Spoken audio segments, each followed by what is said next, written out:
Hello students, स्वागत है physics science class में। तो कैसे हैं आप लोग? उम्मीद है कि आप लोग स्वस्थ और मस्त होंगे और मैं तैयारी अच्छे से कर रहे होंगे। तो आपके बोर्ड एग्जाम बहुत ही करीब आ चुका है, यानी अब आपको गिनती से बहुत ही कम दिन बचे हैं। यानी इन दिनों में आपको वो चीज करना बहुत जरूरी है जो बोर्ड एग्जाम के लिए आवश्यक है। जैसे आपके क्वेश्चन जो होते हैं एमसीक्यू में भी आते हैं और आपके लॉन्ग टाइम में भी आते हैं। तो एमसीक्यू में भी आपको पता है कि आपके 20 क्वेश्चन आने वाले हैं। तो इन क्वेश्चंस को आपको करने के लिए कम से कम आपको कुछ तो प्रैक्टिस करना ही पड़ेगा। इसलिए सिर्फ फिजिक्स का यानी पार्ट फिजिक्स का आपको 50 प्लस यानी 50 से ज्यादा ही एमसीक्यू टाइप क्वेश्चंस लेकर आए हैं, ताकि इस प्रकार का क्वेश्चन बस सॉल्व कर दीजिए। इसके अलावा आपको कोई भी अन्य अब क्वेश्चंस करने की जरूरत नहीं पड़ेगी। इतना ही आपके लिए सफिशिएंट है, इसके बाहर कुछ भी नहीं है।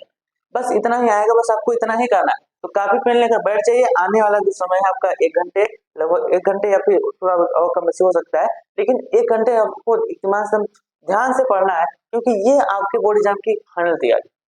तो आज हम करने वाले हैं क्या? चलिए आज हम देखने वाले हैं कि क्लास 10 का जो आपका फिजिक्स है, सिर्फ फिजिक्स की बात कर रहे हैं, अभी पूरे साइंस की बात नहीं कर रहे, सिर्फ फिजिक्स में आपका 50 प्लस क्वेश्चन हम देखने वाले हैं सिर्फ फिजिक्स में। वो भी ये आपके इसमें देखिए, this is final for exam, यानी यह आपके एग्जाम के लिए फाइनल है। इसके बाद आपको एमसीक्यू करने की कोई जरूरत नहीं, आप अपना रिवीजन करिए, आपका काम हो जाए। इतना बस कर लो बस। इसमें आपका पूरा मतलब फिजिक्स में जितना भी है आपका, चाहे प्रकाश से हो या विद्युत से, सबको कवर किया गया है, किसी को भी छोड़ा नहीं गया। तो चलिए अब स्टार्ट करते हैं, देखते हैं। चलिए पहला क्वेश्चन क्या कह रहा है? अद्वितीय प्रकाश स्रोत है। देखिए छोटे छोटे भी क्वेश्चन आपको करना चाहिए, और जो आपका बोर्ड एग्जाम को भी, जैसे आपको ये तो नॉर्मल सिंपल है। क्या कह रहा है? अद्वितीय प्रकाश स्रोत है, यानी वे प्रकाश स्रोत जिनके पास खुद का प्रकाश नहीं होता। वे प्रकाश स्रोत जिनके पास खुद का प्रकाश नहीं होता, खुद का प्रकाश नहीं होता है, नहीं होता है। वो क्या होते हैं? अद्वितीय। जैसे चंद्रमा, बिल्कुल ऑप्शन ए ही करेक्ट होगा आपका। अच्छा एक मिनट, आप पहले पूरा क्वेश्चन पढ़ लीजिए। चंद्रमा ही सही है। चंद्रमा के पास खुद का प्रकाश नहीं होता और शून्य के प्रकाश के कारण चमकता है। सूर्य के पास खुद का प्रकाश होता है, ये भी दोनों होगा नहीं। तारे तारे के पास खुद का प्रकाश होता है, नहीं आपका ऑप्शन ए है सही।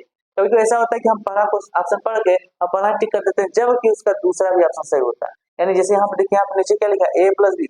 हो सकता है कि ये भी ऑप्शन सही हो, तो हमको ए प्लस बी माना सही था, लेकिन हम पहला देखें कुछ लगा दिए। तो आपको ये गलती से भी बचना है, ठीक है? आपको चारों विकल्प पढ़ना जरूरी। चलिए अब बढ़ते हैं आगे। करण निर्वात में प्रकाश की चाल, ये आपके लिए बहुत महत्वपूर्ण।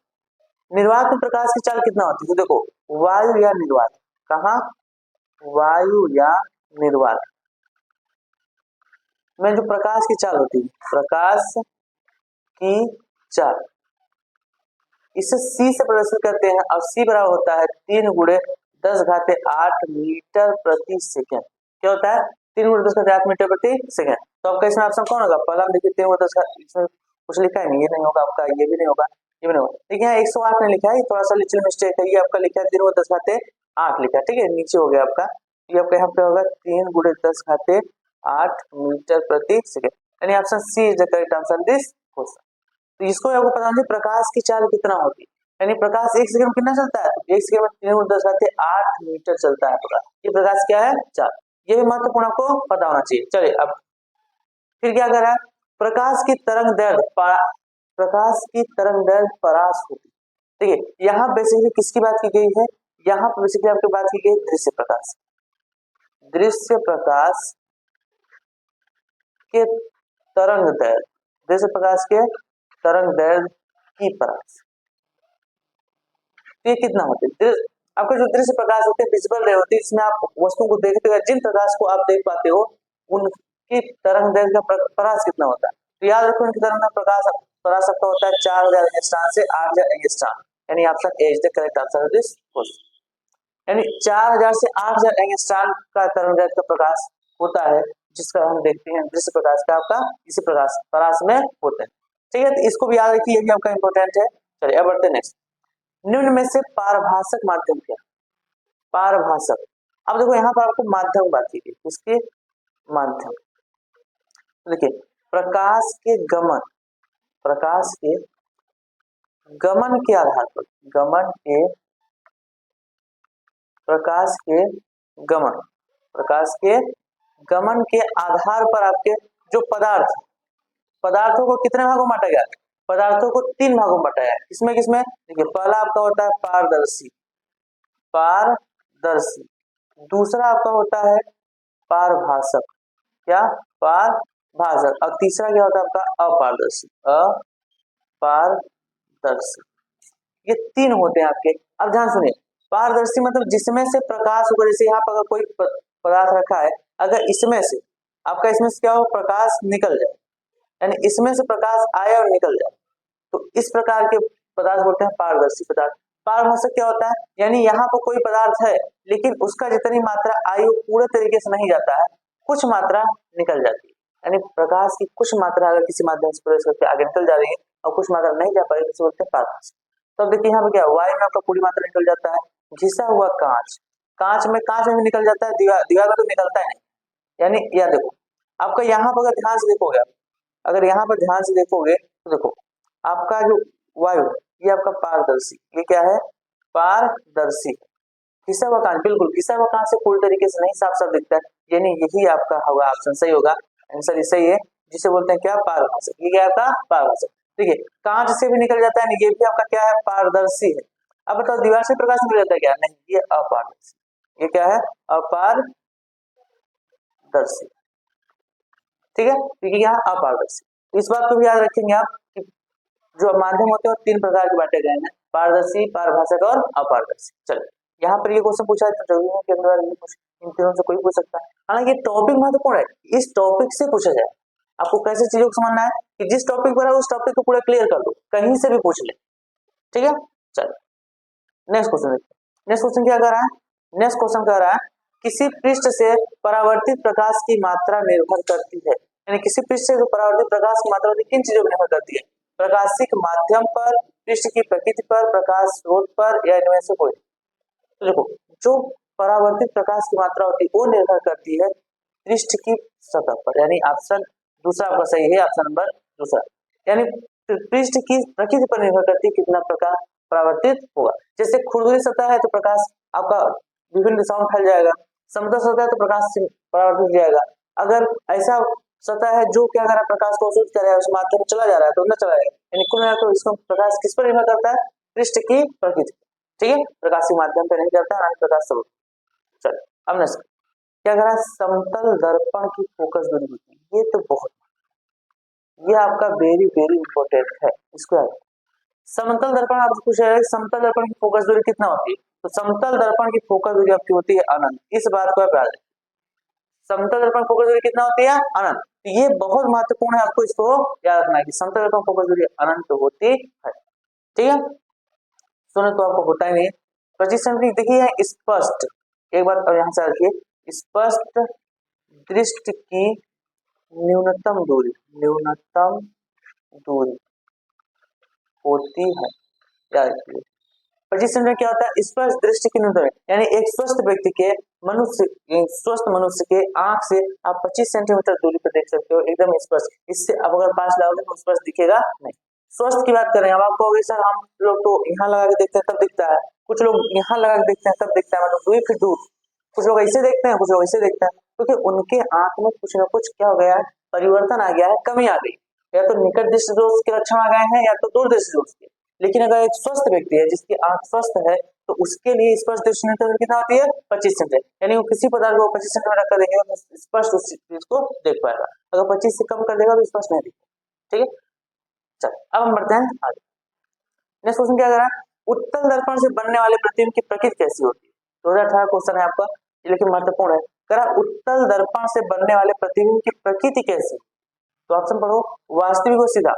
वास्तविक बनता है आपका अवतल दर्पण, और सीधा बनता है आभासी और सीधा। हाँ, आभासी और सीधा, ये आप याद रखेंगे, आभासी और सीधा। याद रखो, आभासी और सीधा ही बनता है किसमें? आपका उत्तल दर्पण में। तो उत्तल दर्पण प्रतिबिंब सदैव आभासी और सीधा बनता है।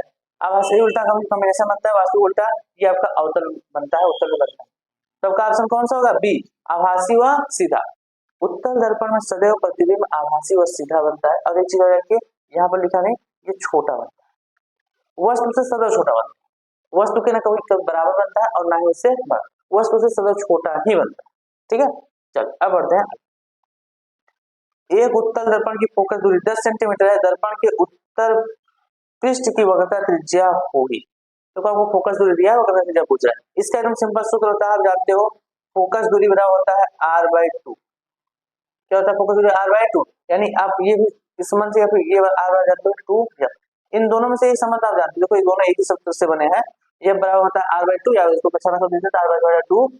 अब यहाँ देखो प्रकार उत्तर दर्पण की फोकस दूरी दिया 10 तो कह रहा है उसकी वक्रता त्रिज्या, यानी आपको r पूछ रहा है, r निकालोगे 2 into f कौन कितना दिया 10 सेंटीमीटर, यहाँ 10 रख दोगे तो r क्या जाएगा, अब आपका जाएगा 20 सेंटीमीटर, यानी उसकी वक्रता त्रिज्या कितना होगी 20 सेंटीमीटर। तो ऑप्शन कौन सा होगा? Option D is the correct answer of this question.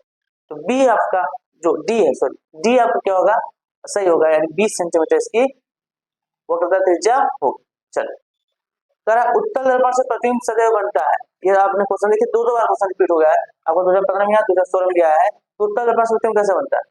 अच्छा, उत्तल दर्पण से प्रतिबिंब सदैव बनता है वक्रता केंद्र तथा फोकस के बीच, देखिए आप ऑप्शन बदल दो, वक्रता केंद्र तथा अनंत के बीच, ध्रुव और फोकस के बीच कहीं भी बन सकता है। तो option C is the correct answer of this question. यानी अगर आप बात करें उत्तल दर्पण, इसकी उत्तल दर्पण, तो देखिए उत्तल दर्पण क्या होता है, आभासी प्रतिबिंब बनता है। कैसा प्रतिबिंब बनता है? आभासी। जैसे कि आपका क्या होगा उत्तल दर्पण, अब देखो यहाँ पर होता क्या है, यहाँ पर अगर कोई वस्तु रखी है तो इसका यहाँ से प्रकाश जाने के बाद ये टकराकर ऐसे चला जाता है, ठीक है, ऐसे कहा जाता है ये वक्रता के सी पर। दूसरा आपका कहीं, अच्छा ये वक्रता का नहीं आपको जाता है, दूसरा प्रकाश में अगर ऐसे आ रही है तो ये उसी से टकरा चली जाती है, यहाँ से आपका जाता है क्या वक्रता के सी, तो यहाँ पर बनता है। तो याद रखो ये सदैव कहाँ बनता है, सदैव आपका फोकस एफ और ध्रुव पी के बीच में। तो आपका ऑप्शन सी ही करेक्ट होगा, ध्रुव तथा मुख्य फोकस के बीच सदैव बनता है। ठीक है, चलो अब बढ़ते हैं आगे। नेक्स्ट क्या करा, इनमें से कौन सा दर्पण वस्तु से छोटा व आभासी प्रतिबिंब प्रतिबिंब बनाता है, अथवा किस दर्पण से वस्तु का प्रतिबिंब सदैव वस्तु से छोटा, सीधा व काल्पनिक बनता है। अब यहाँ पर देखिए आपने देख चुका है पहले भी कि वस्तु से छोटा, आभासी और सीधा, आभासी को ही काल्पनिक बोला जाता है। प्रतिबिंब किसमें बनता है? तो आपका सिर्फ बनता है किसमें? उत्तल दर्पण। उत्तल दर्पण, देखिए यहाँ पर दर्पण लिख दिया था इसलिए यहाँ पर दर्पण नहीं लिखा था। Option C is the correct answer this question कि उत्तल दर्पण है जिससे सदैव आभासी, सीधा तथा वस्तु से छोटा प्रतिबिंब बनता है। चलो अब बढ़ते हैं नेक्स्ट। उत्तल दर्पण की फोकस दूरी मतलब एफ, वक्रता त्रिज्या मतलब आर और वस्तु की दूरी यानी यू का उपयोग चिन्ह, यानी यहाँ देखिए आपको चिन्ह परिपाटी से नियम सूत्र, मतलब आपको सवाल पूछा गया है कि चिन्ह परिपाटी पे क्या होगा। देखो कह रहा है उत्तल दर्पण के लिए, किसके लिए? उत्तल दर्पण के लिए। तो उत्तल दर्पण के लिए आपकी देखिए फोकस दूरी और त्रिज्या दोनों सदैव प्लस, क्यों? देखो ये आपका थोड़ा सा टेढ़ा बन गया,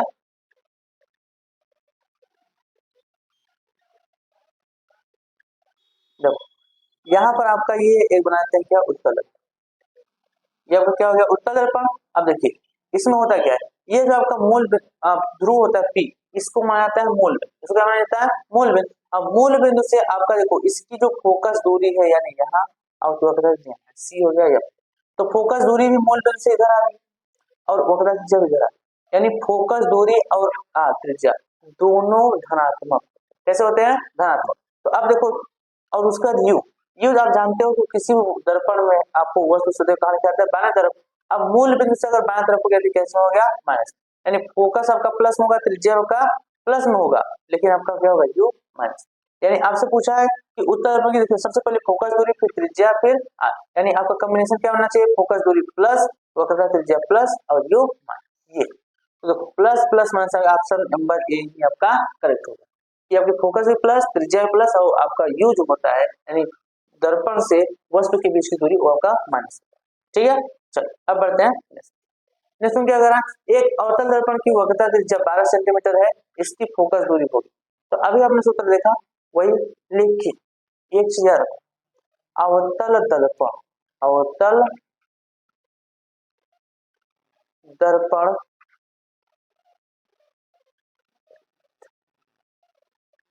अवतल दर्पण, देखिए अवतल दर्पण जो होता है आपका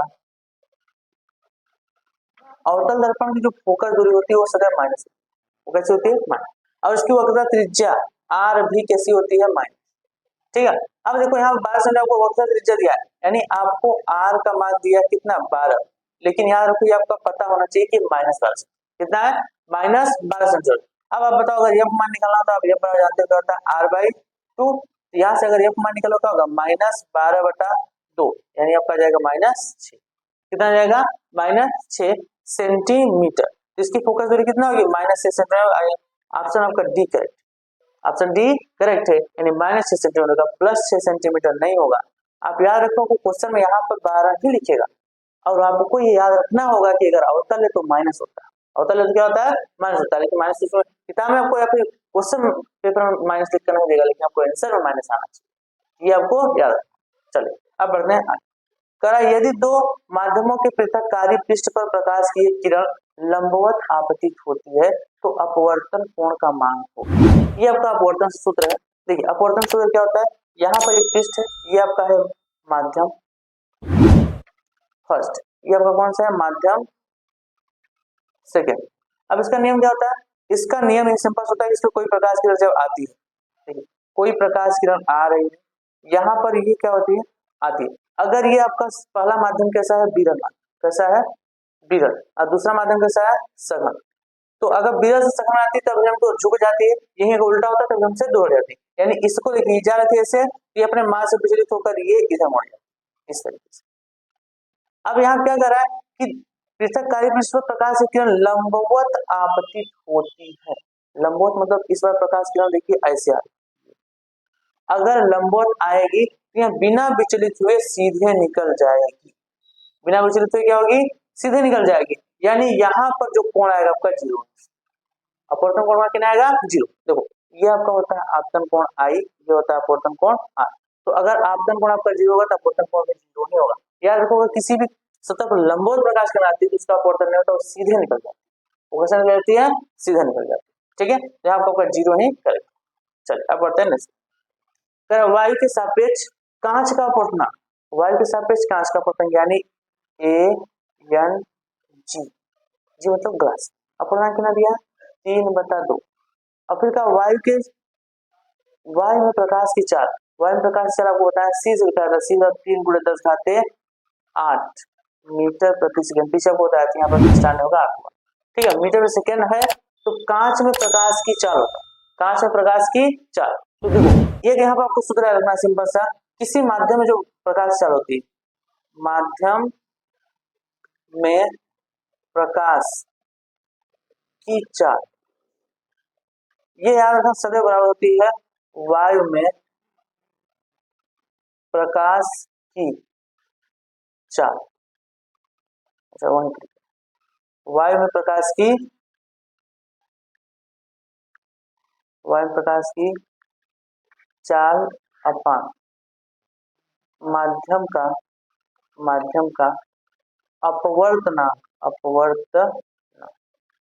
याद रखो क्या होता है वायु में प्रकाश चाल, देखो होता क्या है वायु में प्रकाश की चाल बटे माध्यम का अपवर्तनांक, इसको अगर सिंपल भाषा में क्या लिखा आपको हिंदी में लिखें, इसको आप व्यापक रूप में लिखें तो होता क्या है आपका ये होता है, देखो किसी माध्यम प्रकाश चाल भी रहा होता है C/N, ये सिंपल सा फॉर्मूला आपको याद, क्या भी रहा होता है C/N, यहाँ पर आपका C प्रकाश चाल है, N क्या है N अपवर्तनांक। तो अब देखो आपको अपवर्तनांक मान दिया है, अप्रकाश मान दिया, यानी भी मान पूछा तो भी निकाल लो, देखो C का मान आपको कितना दिया है, C का मान होता है 3 × अगर आपको नहीं दिया रहेगा तो आपको याद रखना है कितना होता है, ठीक है अगर क्वेश्चन देता है, लेकिन अगर आपको नहीं दिया तो ये आपको याद होना चाहिए कितना होता है 3 × 10⁸। अब बटे n का मान आपको देखो दिया 3/2, क्या दिया 3/, इसको सोल्व कर दो, देखो यहाँ 3 से 3 कट जाएगा और 2 + 2 ऊपर चला जाएगा, तो आपका व्यूरा क्या है व्यूरा आ जाएगा 2 × 10⁸ मीटर प्रति सेकंड, यानी यहाँ पर आपको कौन सा ऑप्शन सही होगा 2 × 8 मीटर प्रति सेकंड, यानी ऑप्शन नंबर ए ही करेक्ट है, ऑप्शन नंबर ए ही करेक्ट है इसका 2 × 10⁸ मीटर प्रति सेकंड। ठीक है चलिए अब बढ़ते हैं नेक्स्ट क्वेश्चन। नेक्स्ट क्वेश्चन क्या कह रहा है, कांच का अपवर्तनांक अधिकतम होता है, कांच का अपवर्तनांक अधिकतम कितना, अच्छा कितना नहीं होता किसके लिए अधिकतम, कांच का अपवर्तनांक किसके लिए अधिकतम होता है, तो देखो लाल रंग के लिए, बैंगनी रंग के लिए, हरे रंग के लिए या पीले रंग? किस रंग के लिए कांच का अपवर्तनांक अधिकतम होता है? तो याद रखो आपका यहाँ पर जो होता है बैंगनी रंग के लिए कांच का अपवर्तनांक अधिकतम। किसके लिए? बैंगनी रंग के लिए कांच का अपवर्तनांक अधिकतम होता है।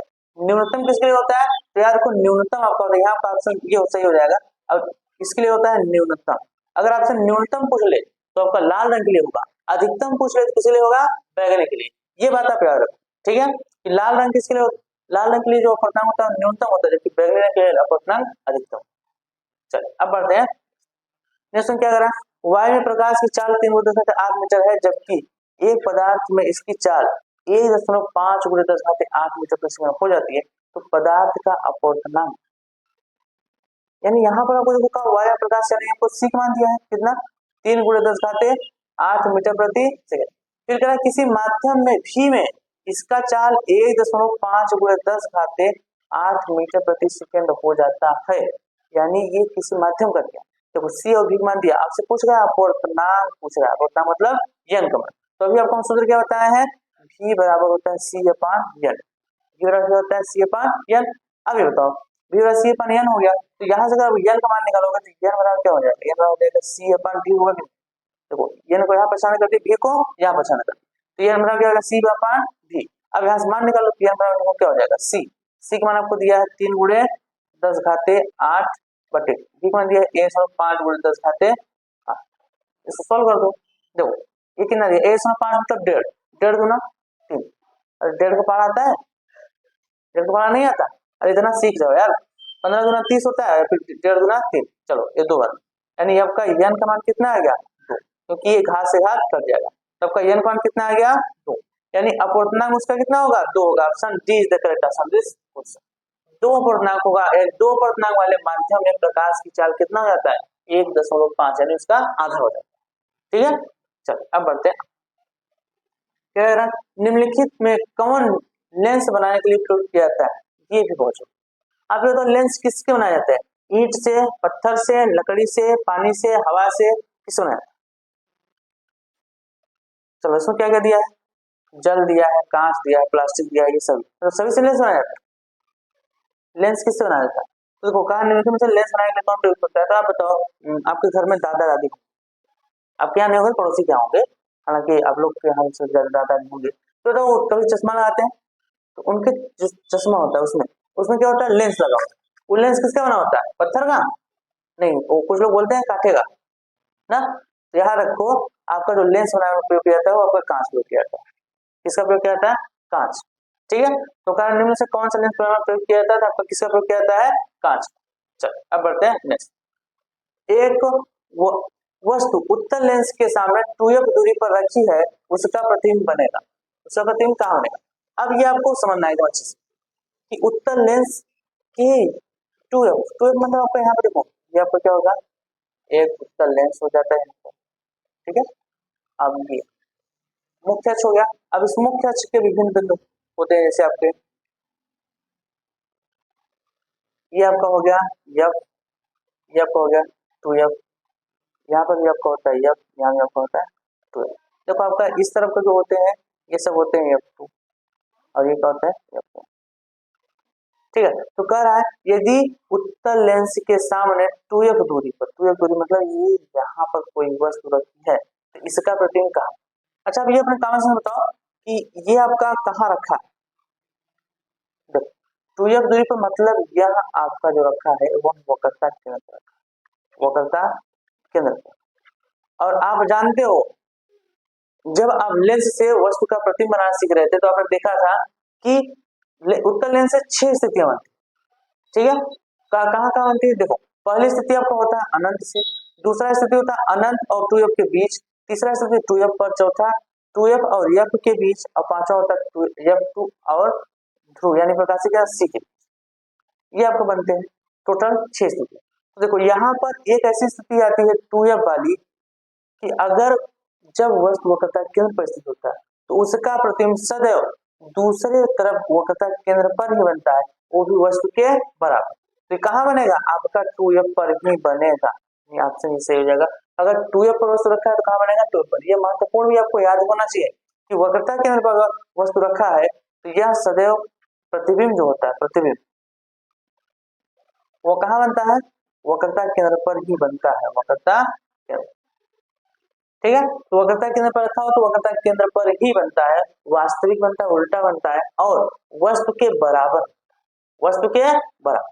तो ये आपको पता होना चाहिए। अगर आपको दिक्कत है आप जाकर फिर से इन 6 स्थितियों को एक बार जरूर देखिए, क्योंकि महत्वपूर्ण देखिए, इस बार इससे पूछा गया तो हो सकता है आपके बाद इन 6 में से किसी दूसरी स्थिति में रखकर पूछ ले, तो आपको ये पता होना चाहिए। चलिए अब नेक्स्ट क्या कह रहा है, किसी उत्तल लेंस द्वारा बना प्रतिबिंब उल्टा व वस्तु के बराबर होता है तो वस्तु स्थिर होगी। यानी अगर किसी वस्तु द्वारा बना प्रतिबिंब उल्टा हो वस्तु, देखिए वहां फिर से लिख दिया वही बात, वस्तु के बराबर, यानी देख रहे हो आप उसी क्वेश्चन को घुमा कर घुमा पूछ रहा है कि बराबर बनता है तो वस्तु कहाँ रखा है। तो अभी आपको यहाँ जस्ट विषय बताया है कि अगर वक्रता केंद्र बनता है तो वक्रता केंद्र प्रतिबिंब बनता है, बराबर बनता है, वास्तविक बनता है और उल्टा बनता है। यानी वही ऑप्शन इसका भी होगा, कहाँ पर, 2F पर, यानी ऑप्शन करेक्ट हो जाएगा क्या आपका डी वाला, करेक्ट है, 2F पर कहाँ बनता है, 2F पर। ये भी आपको पता होना चाहिए। ठीक है, चलिए अब नेक्स्ट को समझ। अवतल लेंस एक वस्तु का प्रतिबिंब बनाता है। अवतल लेंस वस्तु का प्रतिबिंब कैसे बनाता है आप बताओ। अवतल लेंस का तो देखो, अवतल लेंस में क्या होता है, मात्र 2 स्थितियां होती है, एक अनंत पर, एक अनंत और आपका आप्रकाशिक केंद्र के बीच है।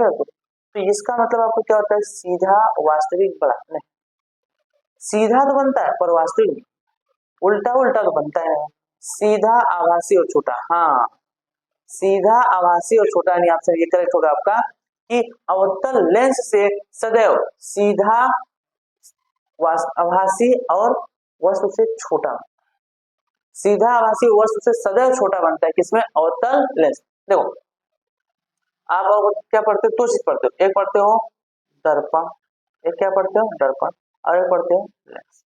तो आप जानते हो दर्पण में तो होते हैं उत्तल अवतल, और लेंस भी होता है उत्तल अवतल। अब देखो अगर बात दर्पण की होती है तो दर्पण में आपके 6 स्थितियों पर अवतल बनता है और 2 स्थितियों में उत्तल। इसमें 6 स्थितियों में अवतल में और 2 स्थितियों में उत्तल में। अगर बात में लेंस की होती है तो उत्तल में 6 स्थितियों में बनता है, अवतल में ये। अब दूसरी बात क्या आती है कि इसमें जो प्रतिबिंब की स्थिति होती है वही सेम प्रतिबिंब इसमें, और इसमें जो प्रतिबिंब की स्थिति वही सेम इसमें। मतलब ये कि देखो इसमें जो 2 स्थितियां आती है ये सदैव, ये कैसी होती है, ये आपका आभासी, छोटा और सीधा होता है। इसमें 5 स्थितियों में क्या होता है, वास्तविक, उल्टा और मतलब बड़ा छोटा तो होता रहता है आपका। तो ये आपका 5 स्थितियां अलग होती है, 6 स्थितियों में यही बनता है। ठीक है, वही आपका इसमें बनता है। इसमें 2 स्थितियां बनती है, दोनों स्थितियों में आभासी, छोटा और सीधा ही बनता है। तो ये आपका लेंस और यानी उत्तल दर्पण अवतल लेंस के समान होता है, मतलब समान नहीं होता, मतलब उसका प्रतिबिंब की स्थितियां जो बनती है वो समान होती है, और अवतल दर्पण जो होता है उत्तल लेंस के प्रतिबिंब की स्थितियों के समान होता है। ये अगर आप रिलेट कर पढ़ोगे तो आपको एकदम याद रहेगा, एक पढ़ोगे तो अपने आप याद रहेगा, अगर एक पढ़ोगे तो अपने आप याद रहेगा। ठीक है, चलिए अब बढ़ते हैं नेक्स्ट। नेक्स्ट क्वेश्चन क्या अगर पढ़िए आपको ध्यान से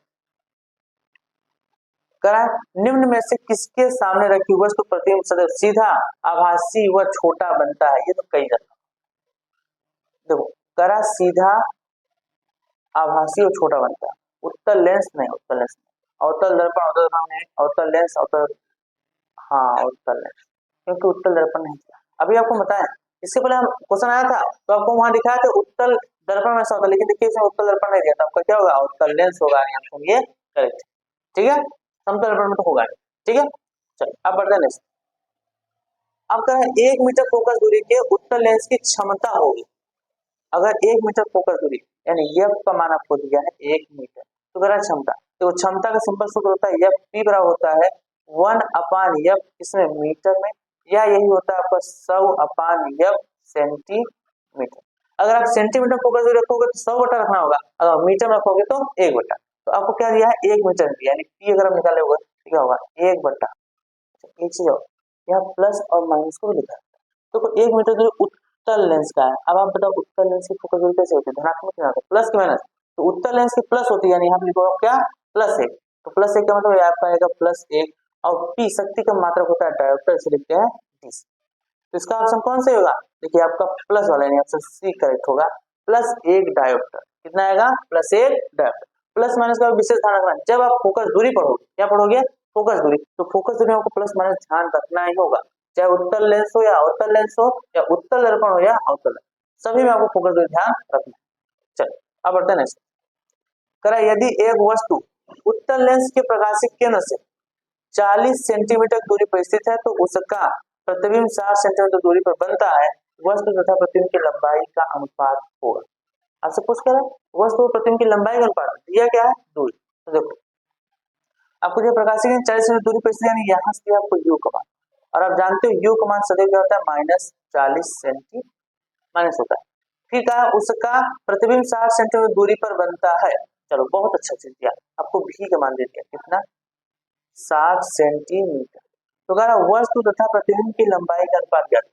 देखो ये सिंपल से जब आप पढ़ते हो आवर्धन क्षमता, क्या पढ़ते हो, आवर्धन क्षमता यम।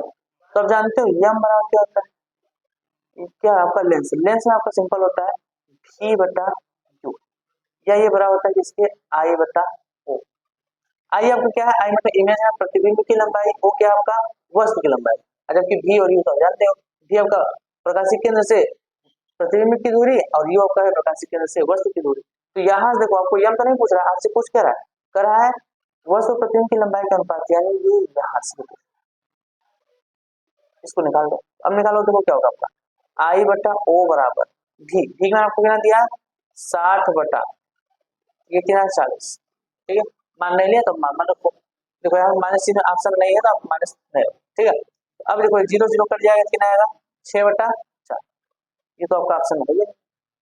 देख लो एक बार ध्यान से, उसको 2 से काट, 2 से, देखो 2 3 6 और 2 2 4, यानी कितना आएगा 3 बटा 2, यानी आपका आई अनुपात ओ जो है कितना आया 3 अनुपात 2, कितना आ गया 3 अनुपात 2, यानी आपका option number D is the correct answer this question, आपका डी ही करेक्ट होगा, 3 अनुपात 2, कितना आएगा 3 अनुपात 2, ठीक है। चलो ये सिंपल क्वेश्चन था, आपको ये पता होना चाहिए, अगर आपको फार्मूला पता है तो आप क्वेश्चन को डेफिनेटली कर ले जाओगे, अगर आप फार्मूला भूल गए हो तो दिक्कत हो, तो इसलिए फार्मूले को भी याद करो, ठीक है, बहुत ज्यादा फार्मूला नहीं है, आपको जितना है उनको याद कर लो। अब अगर देखो अगर है 50 सेंटीमीटर फोकस दूरी के अवतल लेंस, अवतल लेंस का दिया, फिर से क्षमता पूछा, तो आपको पता है क्षमता पी क्या होता है 1/f मीटर में या फिर 100/f सेंटीमीटर में, ये 100 होगा 1,000, ठीक है। अब आप बताओ यहाँ से निकालोगे तो आपको अवतल लेंस का, अवतल लेंस की फोकस दूरी होती है माइनस, कितना दिया है 50, क्या लिखोगे -50 सेंटीमीटर।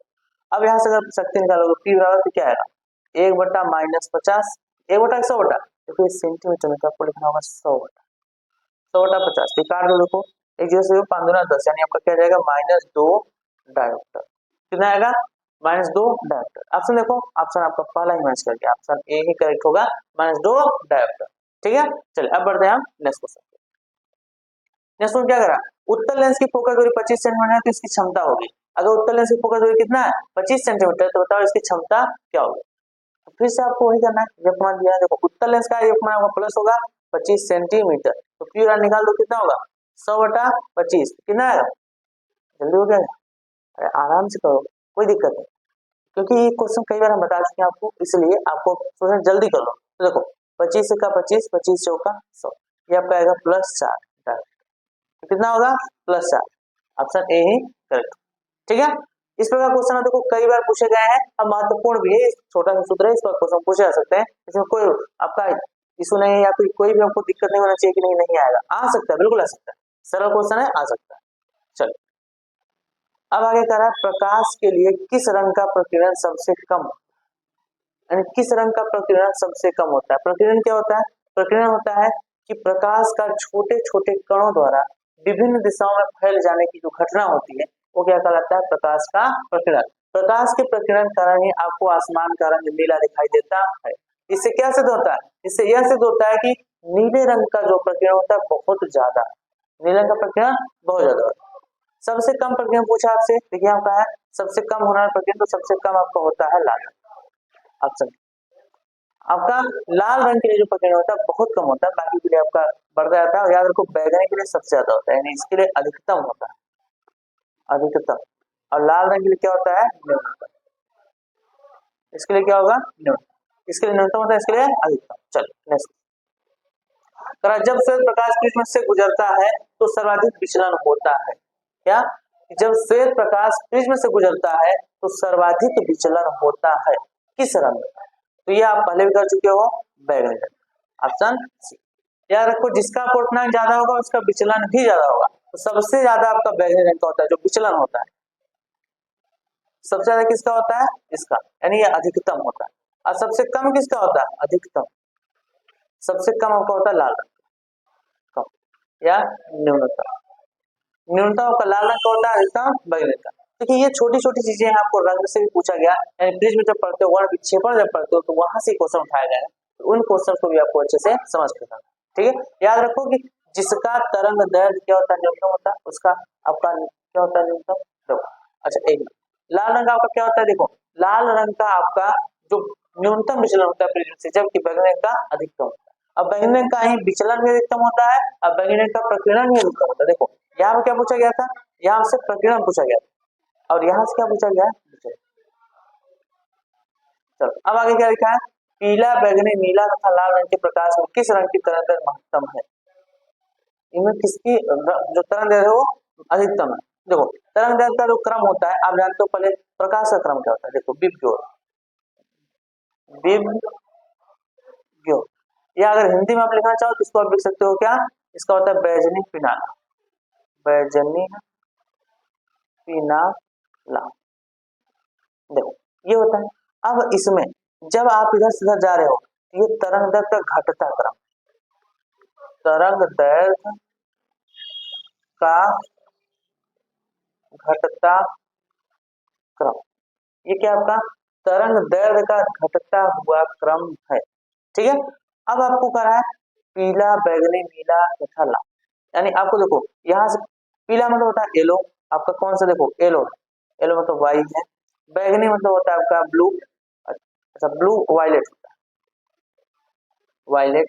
नीला, नीला को होता होगा ब्लू, और लाल को होगा रेड। तो कह रहा है इसमें सब किस रंग का तरंगदैर्घ्य महत्तम होगा, यानी अधिकतम किसका होगा, जिसका सबसे ज्यादा होगा, यानी यहाँ पर किसका होगा, वायलेट। वायलेट मतलब बैगनी, तो ऑप्शन आपका सी करेक्ट हो जाएगा, बैगनी रंग का तरंगदैर्घ्य अधिकतम होगा।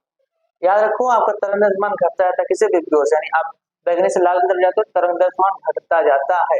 सबसे अधिक तरंगदैर्घ्य किसका होता है, बैगनी रंग, ठीक है। चलिए अब बढ़ते हैं।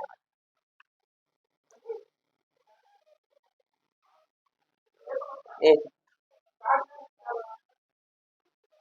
अच्छा आपको तरंगदैर्घ्य पूछा ना, ये उल्टा हो गया। देखिए ये जो लिखा है तरंगदैर्घ्य का मान, ये थोड़ा सा उल्टा हो गया, इसको आप एक बार फिर से देख लो। देखो आपका जो विबग्योर होता है, विबग्योर, तो यहाँ पर आपका जो तरंगदैर्घ्य, तरंगदैर्घ्य, तो आपका जो इसका होता है तरंगदैर्घ्य, इसका न्यूनतम होता है, यानी इस तरफ जाने पर तरंगदैर्घ्य जो होता है, तरंगदैर्घ्य का मान बढ़ता है, तरंगदैर्घ्य मान क्या होता है, बढ़ता है, ठीक है। याद रखो उस हम लिखे तो आवृत्ति ही होता है, आवृत्ति मान उस तरफ जाने पर बढ़ता है, इस तरफ तरंगदैर्घ्य। यानी देखो बैगनी रंग का तरंगदैर्घ्य न्यूनतम होता है और रेड रंग का तरंगदैर्घ्य अधिकतम। तो इसमें आपका जो ऑप्शन चार तो आपको दिए थे, कितने दिए थे, चार। देखो कौन कौन था, आपका बैगनी था, ब्लू था, येलो था, रेड। तो किसका तरंगदैर्घ्य अधिकतम होगा, तो यहाँ पर तरंगदैर्घ्य आपका रेड का अधिकतम होगा, ठीक है। तो याद रखो रेड कलर जो होता है यानी लाल रंग का प्रकाश, उसका तरंगदैर्घ्य अधिकतम होता है, बैगनी का तरंगदैर्घ्य न्यूनतम। न्यूनतम किसका होता है, बैगनी का, अधिकतम किसका होता है, रेड का, ठीक है। चलो आप उसको सुधार लीजिएगा। चलिए अब आगे देखिए, प्रकाश के प्रकीर्णन की घटना किस रंग में अधिकतम होती है, प्रकाश के प्रकीर्णन की घटना किस रंग में अधिकतम होती है। तो यहाँ पर याद रखो आप प्रकीर्णन की घटना, अभी हमको पीछे बताया था, देखो पीछे आपको ये बता चुके हैं, ये कुछ देखो प्रकीर्णन, तो आपको बताया है बैगनी का अधिकतम होता है और लाल का न्यूनतम।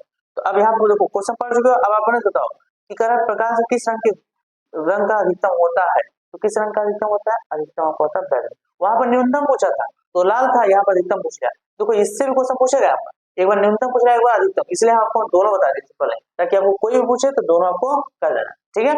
तो जो भी चीजें पढ़ो ढंग से पढ़ो, ऐसा नहीं कि आप जो पूछ रहा है बस उतना चाहिए, नहीं, उससे और क्या पूछ सकता है ये भी महत्वपूर्ण, क्योंकि जो पूछा गया तो पूछ ही सकता है, लेकिन कुछ और भी ऐसा है जो उससे पूछा जा सकता है, तो बिल्कुल पूछा जा सकता है और उसको भी आप पढ़ते चलिए।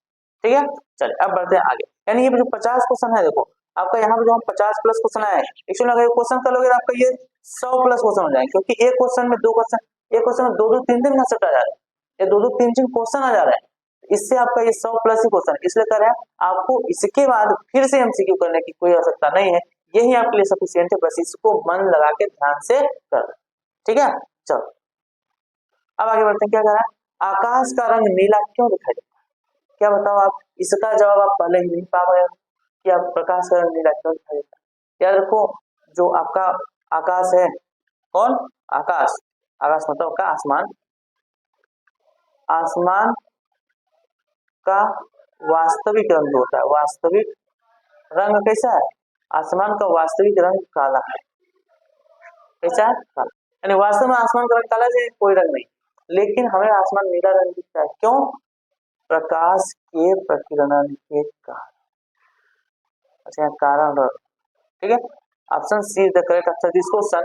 प्रकाश के प्रकीर्णन के कारण हमें आकाश का रंग नीला दिखाई देता है, क्योंकि बैगनी रंग का जो प्रकीर्णन बहुत ज्यादा होता है, किसके, हमारे पृथ्वी सतह के ऊपर क्या वायुमंडल है, वायुमंडल में छोटे छोटे वायु के कण है, जिनसे बैगनी रंग का बहुत ज्यादा प्रकीर्णन हो जाता है और आसमान हमको नीला दिखाई देने लगता है। इस बात का आप ध्यान रखें। चलो क्या करा है, एक इलेक्ट्रॉन पर आवेश होता है, एक इलेक्ट्रॉन पर कितना आवेश होता है, तो ये आप डायरेक्ट याद रखो, एक इलेक्ट्रॉन पर आवेश होता है। देखिए इलेक्ट्रॉन की बात की है, किसकी बात की है, इलेक्ट्रॉन, तो इलेक्ट्रॉन का द्रव्यमान होता है -6 × 10⁻¹⁹ कूलम, यानी ऑप्शन यहाँ भी भर सी होगा आपका, तो ये आपका आंसर सही है। तो याद रखो, यहाँ पर आप कुछ चीजें देखिए जो लिखे ना, सबको हम बता दें ध्यान से।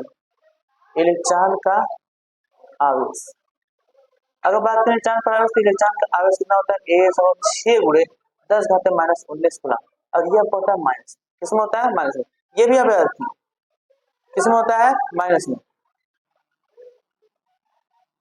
आपका किसमें होता है, E बराबर माइनस कितना। अगर यही पर हम बात करें किसमें, प्रोटॉन, प्रोटॉन का आवेश, तो यार को प्रोटॉन पर भी आवेश इलेक्ट्रॉन के आवेश के बराबर ही होता है, यानी प्रोटॉन पर भी आवेश उतना ही होता है, लेकिन ये धनात्मक होता है, 106 × 10⁻¹⁹ कूलम, यानी यहाँ पर आपको जो ये वाला है प्रोटॉन के लिए है और ये वाला किसके लिए है, इलेक्ट्रॉन, ये आपका दिया है आवेश। ठीक है, ये दोनों भी आते हैं, आपको पता होना चाहिए कि प्रोटॉन कितना होता है, इलेक्ट्रॉन पर कितना। चलो अब नेक्स्ट क्वेश्चन, नेक्स्ट क्वेश्चन क्या कर रहा है, विद्युत आवेश का मात्रक है, विद्युत आवेश का मात्रक क्या होता है, तो विद्युत आवेश का मात्रक आपका क्या होता है, कूलम, विद्युत आवेश का मात्रक क्या होता है, कूलम, याद रखो इसको कि विद्युत आवेश का ऐसा मात्रक क्या होता है, कूलम। ठीक है, ये आपके लिए महत्वपूर्ण है, ये आपको याद होना चाहिए, आपके लिए इंपॉर्टेंट है, क्योंकि इस प्रकार के मात्रक आपसे पूछे जा सकते। चलिए अभी आप आगे देखो कितने मात्रक पूछा गया, देखो ये आपका पहला मात्रक पूछा गया, अब इसके आगे देखो, किसी चालक तार में विद्युत धारा का प्रवाह होता है, मुक्त इलेक्ट्रॉनों द्वारा, प्रोटॉनों द्वारा, आयनों द्वारा, न्यूट्रॉन।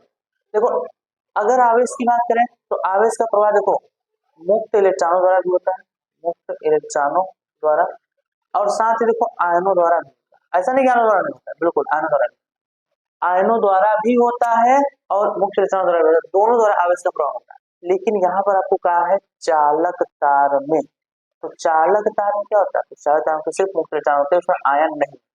याद रखो मुक्त इलेक्ट्रॉन द्वारा आपका प्रवाह होता है किसमें, आपका चालक में, किसमें, चालक में, तो ये आपका ऑप्शन सही है। अगर आयन वर्ग है तो ये विद्युत अपघट्य होता है, आयन वर्ग किसमें होता है, ये आपका होता है विद्युत अपघट्यों, किसमें होता है, विद्युत अपघट्यों, तो विद्युत अपघट्यों में आयनों का प्रवाह, आयनों के प्रवाह द्वारा क्या होता है, आवेश का प्रवाह। चलिए नेक्स्ट क्वेश्चन, विद्युत धारा के सही मात्रक। अब देखो दूसरा मात्रक से पूछा है, क्या विद्युत धारा के सही मात्रक, तो बताओ विद्युत धारा का सही मात्रक क्या होता है, तो आप जानते हो कि प्रकृति में आपका अभी तक 7 मूल राशियां खोजी गई, उनके मात्रक में आप विद्युत धारा का मात्रक पढ़े, इन क्लास 9 की बात याद कर लो, क्लास 9 में आप पढ़ लिए थे क्या मात्रक, तो उसमें आपने देखा था 7 मूल राशियां हैं, उनका 7 मात्रक है, तो उसमें से एक आपका विद्युत धारा भी था, विद्युत धारा का मात्रक क्या होता है, याद रखिए एम्पियर, इसे आप ए से दर्शाते हैं, option B is the correct answer this question. याद रखो विद्युत धारा का ऐसा ही मात्रक क्या होता है, एम्पियर। ठीक है, ये दूसरा आपका था यार, दूसरा मात्रक भी हो सकता, तो मात्रक भी महत्वपूर्ण है, आपको याद रखना जरूरी। चलिए अब आगे देखो, कह रहा है एम्पियर सेकेंड।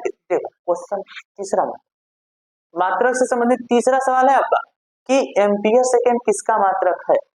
विद्युत ऊर्जा का, आवेश का, विद्युत हबल का, विद्युत धारा। तो एम्पियर सेकेंड, अब एम्पियर सेकेंड आपको सिर्फ पता होना चाहिए, फिर आपको निकालना कैसे है। जैसे आप मान लो थोड़ा सा भूल रहे हो, तो ये बताओ एम्पियर किसका मात्रक होता है?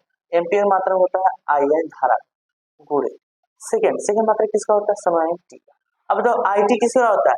तो क्यू बराबर क्या होता है? I T. क्यू बराबर क्या होता है? I T. अब बताओ आवेश का मात्रक क्या होता है? आवेश का मात्रक आपका क्या होता है? कूलम। लेकिन आपसे पूछा क्या है? आई टी किसका मात्रक है? तो आई टी आपका आवेश का मात्रक, तो आपका ऑप्शन बी करेक्ट हो जाएगा। यानी विद्युत आवेश जो होता है उसका मात्रक क्या होता है? एम्पियर सेकेंड या कूलम। ठीक है, इस प्रकार से भी निकाल सकते हो, मात्रक से भी सूत्र निकाल सकते हो। ऐसा नहीं नहीं सिर्फ आप सूत्र से ही मात्रक निकाल सकते हो, मात्रक से भी सूत्र निकाला जा सकता है, बस आपको करना। ठीक है, चलो अब बढ़ते हैं नेक्स्ट। नेक्स्ट क्वेश्चन क्या करा है? किसी विद्युत चालक में 1 एम्पियर की विद्युत धारा बह रही है, इसमें प्रति सेकंड बहने वाले इलेक्ट्रॉनों की संख्या हो। इसमें प्रति सेकंड बहने वाले जो इलेक्ट्रॉन है उनकी संख्या क्या हो? तो आपको संख्या बताना है। तो देखो वो भी आपको देखो एक चीज होता है प्रति सेकंड, तो आप ये जानते हो क्यू बराबर क्या होता है? I T. और एक चीज और जानते हो क्यू बराबर होता है एन ई, दोनों आवेश को। तो ये होता अब आप क्या लिख सकते हो? एन ई बराबर क्या लिख सकते हो? आई टी लिख सकते हो। देखिए ये भी आवेश समान है, ये भी आवेश समान, तो क्यू बराबर आई टी भी होता है, क्यू बराबर एन ई भी होता है, दोनों का बराबर कर सकते हो। अब यहाँ देखो आपको पूछा क्या है? प्रति सेकंड बना इलेक्ट्रॉनों की संख्या पूछा, एन का मान पूछा। एन यहाँ देखिए क्या है? इलेक्ट्रॉन। ई क्या है? इलेक्ट्रॉन पर आवेश। आई क्या है? विद्युत धारा। विद्युत धारा मान आपको दिया है 1 एम्पियर। अब प्रति सेकंड का देखिए, प्रति सेकंड मतलब टी का मान भेज दिया, यानी आपको आई का मान कितना दिया? 1 एम्पियर, और टी का मान दिया कितना? 1 सेकंड। अब दोनों मान उठा के दोनों का आंसर आ जाएगा। देखो यहाँ से निकालो एन बराबर क्या हो जाएगा? आई टी अपान ई। क्या हो जाएगा? आई टी अपान ई। अब यहाँ से देखो अगर एन का मान निकालना तो क्या करोगे? आई का मान आपका 1 रखना है, टी का मान कितना रखना है? 1 बटे ई का मान। ई का मान अभी आपको पीछे दिखाया था कितना होता है? ए सौ 6 गुणे 10 घाते माइनस 19। अब इसको सॉल्व कर दो, तो ये बराबर क्या होगा? देखो एक का गुणा करोगे आपका क्या आएगा? 1 बटा ए सौ 6। अच्छा बताओ 10 घाते क्या? 19 से नीचे माइनस है ना, अगर इसको ऊपर ले जाए क्या हो जाएगा? प्लस हो जाएगा। तो क्या हो जाएगा? 10 की घाते 19 प्लस में आ गया। अब इसको आप भाग दे दो, तो देखो एक काम करिए, 19 कहाँ थे? एक जीरो का सौ क्या हो जाएगा? 10 हो जाएगा। जब कर सकते हो उसको 10 बटा 1.6 गुणे 10 घाते 18। क्या हो गया? 10 घाते 18। देखो एक जीरो 19 था, एक जीरो इसको ले थे, कम हो गया तो 18 हो गया। अब 10 में अगर इससे भाग दोगे, देखो एक यहाँ पे 16 होता है, जीरो हो जाएगा, 100 हो जाएगा। अब 16 पारा पढ़ दो, 16 पर देखो 16 छक्का कितना होता है? 96। काट दो, तो 16 का 16, 16 छक्का 96। अब 10 लगाओ, 96 निकल जाएगा, 4 छक्का 40 जाएगा, तो 40 और 16 गुना 32, 16 85, यानी आपका जाएगा 6.25 गुणे 10 घाते 18। ये आपका आंसर होगा। यानी प्रति सेकेंड आपको कितने इलेक्ट्रॉन जा रहे हैं इसमें?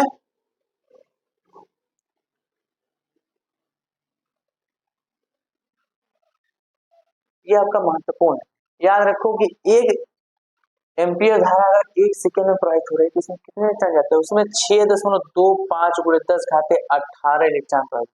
यानी अगर किसी भी चालक से 1 सेकेंड में 1 एम्पियर धारा बह रही है, तो यानी वहां पर 1 सेकेंड में 6.25 गुणे 10 घाते 18 इलेक्ट्रॉन प्रवाहित हो रहे हैं, मात्र 1 सेकेंड।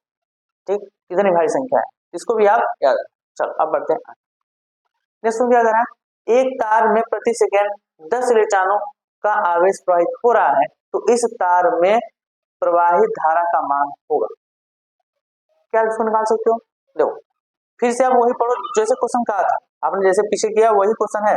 तो अगर एक तार में प्रति सेकेंड 10 इलेक्ट्रॉनों का आवेश प्रवाहित हो रहा है, यानी यहाँ पर आपको एन का मान दिया कितना? 10 आवेश प्रवाहित हो रहे हैं, तो इस तार में प्रवाहित धारा आई के मान आपसे पूछ रहा है। आई का मान तो आपको निकालना वही है। देखो एन ई बराबर आई टी से। अब यहाँ देखो आपको टी के मान में दिया है, कितना मान? टी का मान दिया है 1 सेकेंड। क्यों? क्योंकि आपको यहाँ भी कहा है प्रति सेकेंड। देखो क्या कहा है? प्रति सेकेंड। प्रति सेकेंड मतलब होता है 1 सेकेंड। ठीक है, अब टी का मान आपको दिया 1 सेकेंड, धारा का मान से पूछ रहा है, एन का मान दिया 10, तो यहाँ पर रख दो। देखो एन का मान आपका हो जाएगा 10 इंटू ई। ई का मान कितना होगा? 106 गुणे 10 घाते माइनस 19 बराबर आई इंटू टी का मान कितना दिया? 1। अब सॉल्व कर दो, क्या हो जाएगा? देखो कि 10 इसको गुणा करो, इसमें क्या हो जाएगा आपका 1.6 गुणे, देखो इसकी घात कितना है 1। अब ये 10 आते माइनस 19 से, 19 में 1 जोड़ तो क्या हो जाएगा 20, नहीं ये माइनस है और ये प्लस है, तो ये आपका हो जाएगा -18 बराबर आई। यानी आपका आई मान कितना आ गया 1.6 गुणे 10 घाते -18 एम्पीयर। तो आपका कितना आएगा 106 गुणे 10 घाते -18, ये आपका option D is the correct answer this question. D वाला आपका करेक्ट होगा 106 गुणे 10 घाते -18 एम्पीयर। ठीक है, क्वेश्चन समझ आया, क्वेश्चन का आंसर दोनों। चलिए अब बढ़ते हैं आगे। नेक्स्ट क्वेश्चन क्या कर रहा है, विभवांतर के मापन हेतु प्रयुक्त मापक यंत्र। अगर आपको विभवांतर निकालना है तो किस मापक यंत्र का प्रयोग किया जाता है, ये आपके लिए जानना जरूरी है। तो देखो अमीटर का प्रयोग किया जाता है विद्युत धारा मापने में, इसमें विद्युत धारा मापन में। ओम मीटर प्रयोग किया जाता है प्रतिरोध मापने में, इसमें प्रतिरोध मापने में। वोल्ट मीटर प्रयोग किया जाता है विभवांतर मापने में, विभवांतर और इनमें से कोई नहीं। यानी आपसे पूछा गया था विभवांतर मापना है, तो विभवांतर किससे मापोगे वोल्ट मीटर से, आपका आंसर। तो वोल्ट मीटर से विभवांतर आप देखो, हम आपको तीनों बता दें। अब नेक्स्ट में आपको क्या पूछ सकता है विद्युत धारा को किस यंत्र से मापते हैं, या पूछ सकता है ओम को प्रतिरोध को किस यंत्र से मापते हैं। तो अगर आपको ये चीजें पता है तो आप तीनों कर दो, तो एक नहीं तीनों पढ़ो और तीनों जरूरी। ठीक है, आपके सामने एक आया तो एक नहीं तीनों पढ़। चलो आगे देखो, आगे क्या कर रहा है, विद्युत ऊर्जा का मात्रक होगा। विद्युत ऊर्जा का मात्रक क्या होगा वाट, वाट प्रति जूल, जूल या इनमें से कोई। तो विद्युत मात्रक, विद्युत ऊर्जा का मात्रक आपका क्या होता है जूल, क्या होता है जूल। तो इसको भी याद रखो, आप तो बचपन से पढ़ के आओ, क्लास 9 10 में पढ़ा दिया जाए कि विद्युत ऊर्जा का मात्रक जूल होता है, कार्य का मात्रक जूल होता है, ये तो आपको पता है। ठीक है, विद्युत ऊर्जा तुल्य है किसके तुल्य है, यानी आपसे पूछ रहा विद्युत ऊर्जा का सूत्र। तो देखो आपको विद्युत ऊर्जा जो है ई लिखो या इसको आप डब्ल्यू लिखो। तो देखो डब्ल्यू क्या होता है,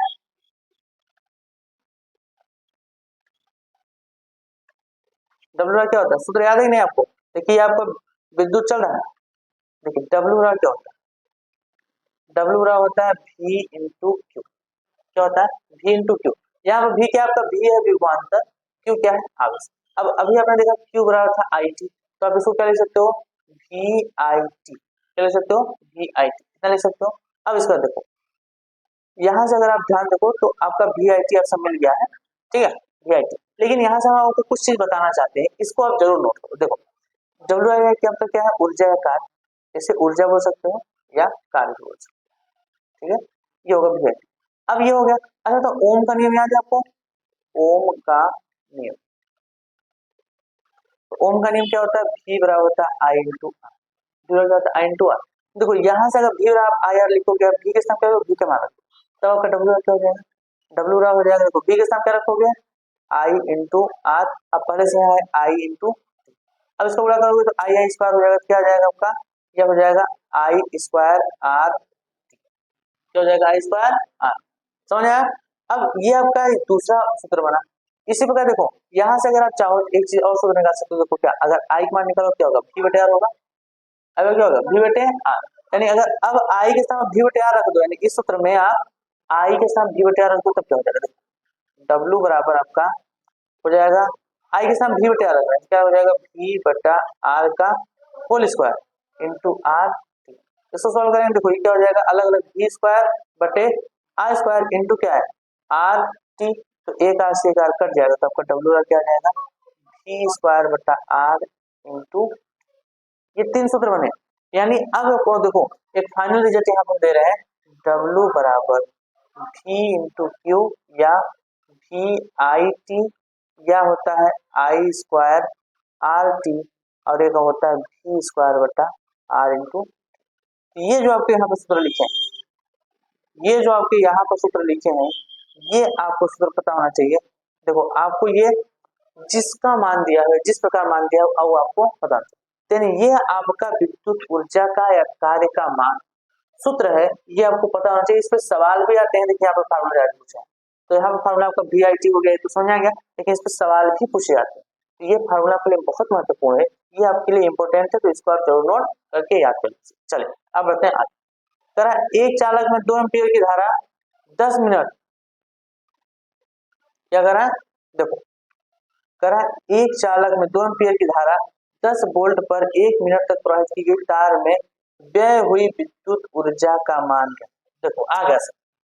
अब इसमें आपको पूछा व्यय हुई ऊर्जा, डब्ल्यू पूछ रहा है किसका मान दिया, देखो विद्युत धारा आई का मान आपको दिया कितना 2 एम्पीयर, फिर करा 10 वोल्ट यानी भी का मान आपको कितना दिया है 10 वोल्ट, और 1 मिनट आपको टी का मान कितना दिया है 1 मिनट। लेकिन आपको पता है समय का मान सही मात्रा मिनट नहीं सेकंड होता है, तो आपको सेकंड बनाना पड़ेगा, तो 1 मिनट कितना होता है 60 सेकंड। तो ये आपका आ गया। अब इसको आपको क्या करना है, करा तार में व्यय हुई ऊर्जा डब्ल्यू मान होता है, तो डब्ल्यू यहाँ पर क्या हो जाएगा, देखो डब्ल्यू रहा होगा वी आई टी। देखो आपके पास बहुत सारे सूत्र है, आपको 4 सूत्र है, तो आपको कौन सा सूत्र लगाए, कौन सा सूत्र इसमें लगाना चाहिए। तो देखो जिस प्रकार आपको मान दिया, जैसे यहाँ पर आई वी टी, अगर आई वी टी मान दिया तो वही सूत्र लगाओ जिसमें आई वी टी तीनों हो, तो इसलिए यहाँ पर देखो डब्ल्यू क्या होगा वी आई टी। तो यहाँ से अगर निकालोगे तो देखो डब्ल्यू क्या हो जाएगा वी का मान आपको दिया 10, आई का मान 2, आई का मान कितना दिया 2, टी का मान 7, इसका गुणा कर दो, तो गुणा करो कितना आएगा, देखो 6 गुना 12, 2 जीरो लगा दो, यानी 1200 जूल। कितना आएगा 1200 जूल, यानी option number D is the correct answer of this question, 1200 joule. ठीक है, ये चीजें आपको पता होनी चाहिए, इस प्रकार से क्वेश्चन कर सकते।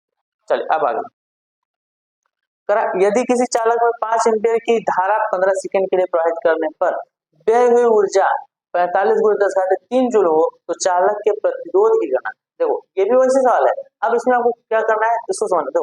सबसे पहले आपको धारक मान, चलो बहुत अच्छा क्या धारक मान देते हैं, यानी आई का मान दिया कितना 5 एम्पीयर, फिर क्या करा 15 सेकंड, 15 सेकंड मतलब सेकंड किसका मतलब है टी, समय का, तो टी का मान आपको दिया है 15 सेकंड, फिर जरा प्रयास करने में व्यय हुई ऊर्जा का मान आपको दे दिया, चलो ऊर्जा का मान दे दिया कितना 45 गुणे 10 घाते 3 जूल।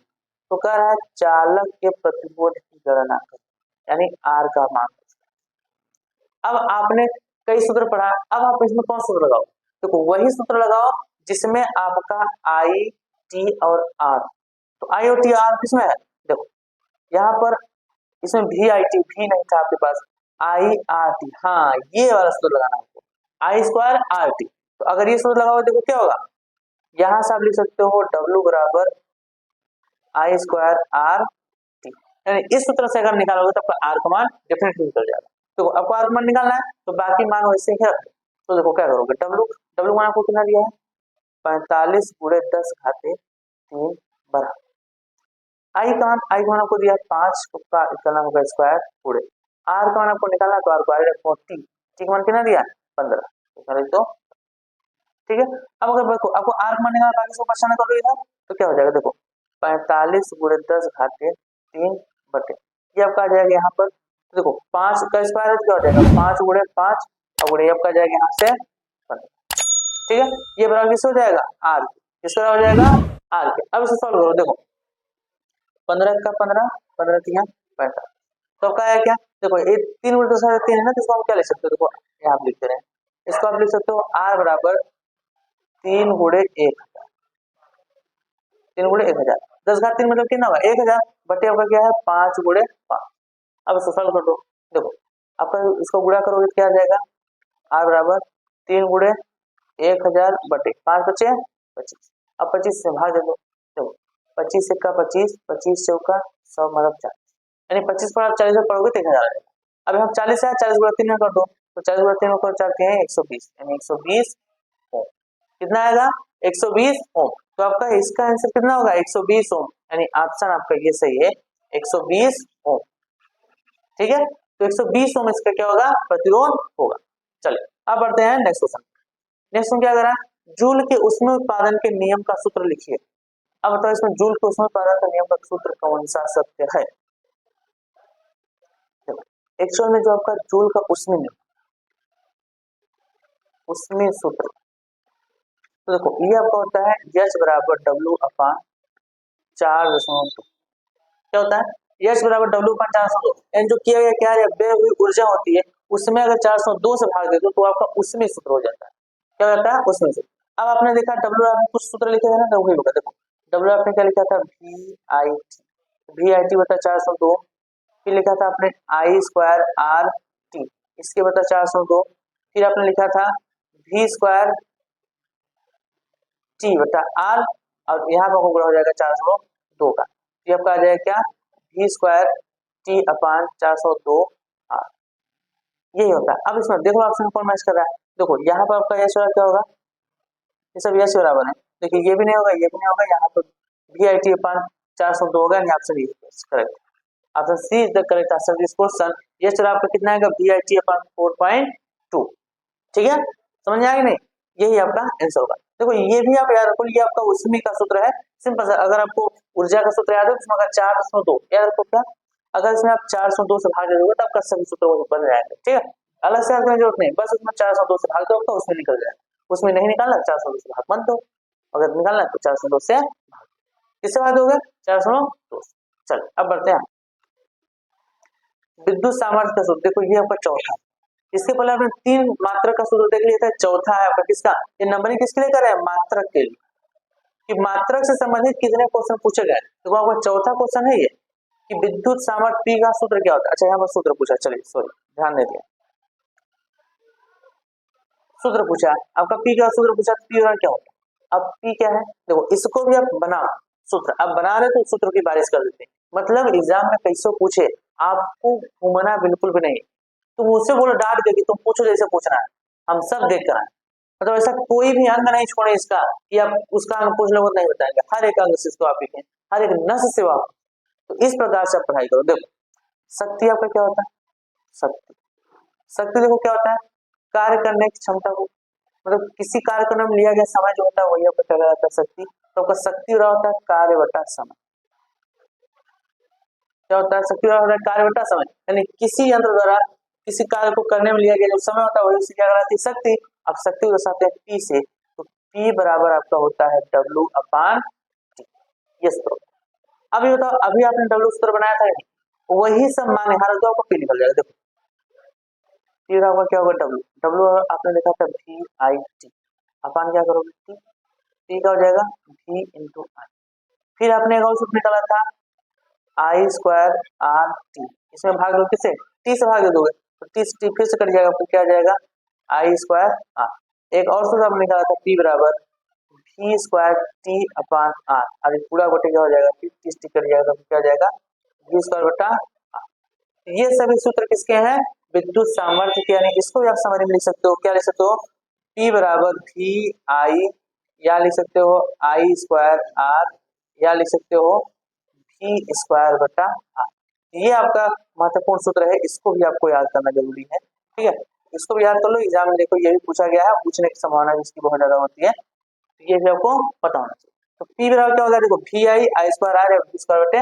R, यानी कुल मिलाकर क्या आपका W में से बस T क्या है, तो अब यहाँ देख लो V बराबर I होगा नहीं, ये भी नहीं होगा, P बराबर V है, देखो यही है ना, यानी ऑप्शन सी ही करेक्ट होगा, ऑप्शन आंसर सी करेक्ट है, यानी आपका P बराबर क्या होगा V I, ठीक है। चल अब बढ़ते हैं आगे, नेक्स्ट क्वेश्चन देखिए क्या कर रहा है, विद्युत धारा और प्रतिरोध के पदों में विद्युत शक्ति का सूत्र, अब वो किस किस पद में कहा है, विद्युत धारा I और प्रतिरोध R के पद में कहा शक्ति को लिखो, तो आपने अभी देखा जस्ट पहले, देखो इसलिए आपको कह रहे हैं इत्तेमान से पढ़ोगे तो हर एक चीज कंप्लीट होगा, ये आपका 50 नहीं 100 से ज्यादा क्वेश्चन का प्रैक्टिस है, बस आपको पढ़ना है। देखो आपको हम बता देंगे नहीं कि P बराबर क्या है, P बराबर आपने देखा I और R, अगर I और R पदों में देखोगे तो क्या है I स्क्वायर R, यानी यहाँ का ऑप्शन क्या होगा आपका, बिना हल किए आप लिख सकते हो I स्क्वायर R, आपका पहला ही करेक्ट होगा, तो ये आपका ये I2 R में लिखा है, ये I स्क्वायर R, ठीक है, ये V स्क्वायर R लिखा है, और ये R I स्क्वायर, अच्छा ये R स्क्वायर नहीं लिखा, कुछ पता नहीं क्या लिखा है, देखो यहाँ पर आपका ऑप्शन कौन सही होगा, ऑप्शन ए ही सही होगा, P बराबर क्या होगा I स्क्वायर इंटू R, तो उसको आप देख लेते नहीं, क्वेश्चन पूछे या ना पूछे, कौन सा क्वेश्चन पूछा गया है ये भी, और कौन सा क्वेश्चन पूछ सकता है ये भी, दोनों आपको करना, ठीक है। चल अब बढ़ते हैं, करा अश्व शक्ति बराबर होता है, अश्व शक्ति किसके बराबर होता है, देखो आपका ये 2015 16 18 कई बार पूछा गया, आगे भी पूछा गया, ऐसा बात नहीं सिर्फ इतना पूछा गया, लिखा इतना है, इससे भी ज्यादा बार पूछा गया, तो अब कह रहा है कि एक अश्व शक्ति, एक अश्व शक्ति, ठीक है, अश्व शक्ति किसके बराबर होता है, याद रखिए आपका होता है 746 वाट, किसका होता है 746 वाट। देखिए अश्व शक्ति क्या बोलते हैं, इसको बोलते हैं हार्स पावर। हार्स पावर कितना होता है 746 वाट। तो इसीलिए देखो हार्स पावर को लिखते हैं HP। तो आप जो तो गांव में इसको क्या बोलते हैं, गांव में नॉर्मली बोल देते हैं हाथ पावर। जैसे पूछते हैं ये तो ट्रैक्टर का हाथ पावर होगा, तो ट्रैक्टर आप हाथ पावर बोलते हैं, लेकिन उसका शुद्ध स्पर्श क्या होता है, शुद्ध स्पर्श क्या होता है हार्स पावर, अश्व शक्ति, यानी उसकी कैपेसिटी कितनी है, उसकी क्षमता कितना है, कितना कार्य करेगा एक समय में, ये उसकी कैपेसिटी बताया जाता है। तो हार्स पावर नहीं होता है, अश्व शक्ति यानी क्या होता है हार्स पावर होता है। ठीक है, तो ये बात अब आप शुद्ध बोलोगे, आप नहीं बोलोगे कि नहीं हाथी पावर बताओ। अरे हाथ पावर कहाँ होता है, अच्छा ये भी है कि सिर्फ ट्रैक्टर ही नहीं अन्य चीजें भी, जैसे पिस्टन हो गया आपका, और पिस्टन में तो पंपिंग मशीन होता है, पंप सेट जिसे बोलते हैं, से आपको निकालना होता है। और बहुत सारी इलेक्ट्रिसिटी मशीन जो होते हैं वो आपके हाथ पावर पर आते हैं। अब देखो हाथ पावर हम ही बोल दिए, हाँ सर, यानी आपका हार्स पावर या फिर बोल सकते हो HP। ठीक है, तो इस प्रकार से आपको ये चीजें याद है। तो आपका यहाँ पर ऑप्शन कौन सा जाएगा, सी हो जाएगा, ऑप्शन सी 746 वाट। ठीक है, तो इन चीजों को भी याद रखो, आपके सिलेबस में भी है। बहुत अच्छा बात है कि आपके सिलेबस में उन चीजों को भी डाला गया है जो आप अपने आसपास होते हुए देखते हो, और ये आपके लिए सीखने के लिए बहुत अच्छी चीज है कि अपने पढ़ाई में उन चीजों को भी सीख रहे हो जो आपके लिए महत्वपूर्ण है, जो आपके जीवन से रिलेटेड है। ठीक है, चल अब देखिए इसमें क्या करा है, एक अश्व शक्ति का मान वाट में होगा। अब वाट में होगा तो ये तो भी निकाले हो ना, देखो दोनों तरीके से पूछा। फिर यदि एक विद्युत बल्ब 12 वोल्ट एवं 30 वाट लिखा, एक विद्युत क्या है बल्ब, एक बल्ब हमारे पास, चलो भाई एक बल्ब बना देते हैं, ये बल्ब, इस बल्ब के बाद चलो ये अच्छा है बोला बना दो, अब बल्ब लग रहा है, चलो आपको कला नहीं करना है, कलाकारी नहीं करना है, साइंस लगाना है। देखो 12 वोल्ट, 12 वोल्ट मतलब यहाँ पर आपको V के मान दिया कितना 12 वोल्ट एवं 30 वाट, यानी P के मान आपको कितना दिया है 30 वाट लिखा हो, तो इसमें प्रवाहित होने वाली विद्युत धारा I के मान आपसे पूछना है। किसका मान पूछ रहा है I का मान, I का मान पूछ रहा है। अब बताइए कितना, तो देखो V बराबर 12 वोल्ट, P बराबर दिया I, तो तब V P I के बीच कोई संबंध है, तो आपने अभी देखा था P बराबर क्या होता है V इंटू I, P बराबर क्या होता है V इंटू I। अब यहाँ से अगर मान निकाल चाहो तो फालतू का पूछ रहा निकाल सकते हो नहीं। देखो P का मान आपको कितना दिया 30 बराबर V मान कितना दिया 12 इंटू I, अगर I मान निकालो 12 का परेशान कर दो क्या हो जाएगा 30/12 बराबर किसके होगा I के। अब इसको सोल्व कर दो, तो देखो 6 बढ़ाता है 6 पंचे 30 6 दूना 12, यानी यहाँ से आपका I मान कितना आ गया, देखो I बराबर आपका आ गया 5/2, या 5 में 2 से भाग दोगे क्या हो जाएगा 2.5 एम्पियर। आपका कितना होगा 2.5 ampere, option B is the correct answer this question. 2.5 ampere आपका आगे धारा, कोई अगर 12 वोल्ट का 12 वोल्ट और 30 वाट का बल्ब है तो उसमें विद्युत धारा कितना बढ़ेगी 2.5 एम्पियर।